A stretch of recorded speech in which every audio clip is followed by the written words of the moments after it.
بسم اللہ الرحمن الرحیم۔ السلام علیکم۔ آج ہم آپ کو رزق کے 16 دروازوں کے بارے میں بتائیں گے۔ پہلا دروازہ نماز کا ہے۔ جو نماز نہیں پڑھتا اس کے رزق سے برکت اٹھا دی جاتی ہے۔ دوسرا دروازہ استغفار ہے۔ استغفار کرنے والے کے لیے رزق کے دروازے کھول دیے جاتے ہیں اور اس کی تنگی کو آسانی میں بدل دیا جاتا ہے۔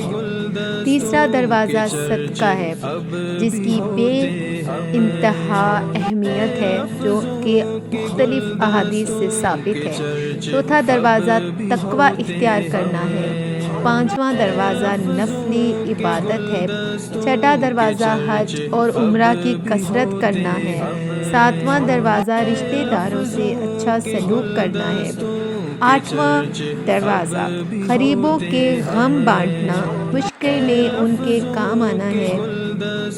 نواں دروازہ اللہ پر توکل رکھنا ہے۔ 10واں دروازہ اللہ کا شکر ادا کرنا ہے۔ بے شک اللہ تعالیٰ شکر ادا کرنے والوں کو بے شمار انعامات سے نوازتا ہے۔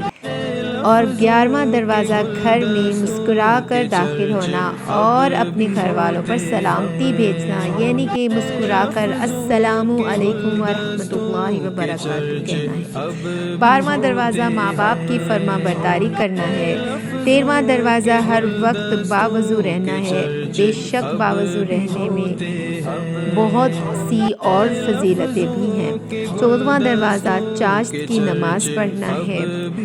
15واں دروازہ روزانہ سورہ واقعہ پڑھنا ہے۔ اور 16واں دروازہ اللہ تعالیٰ سے دعا مانگنا ہے۔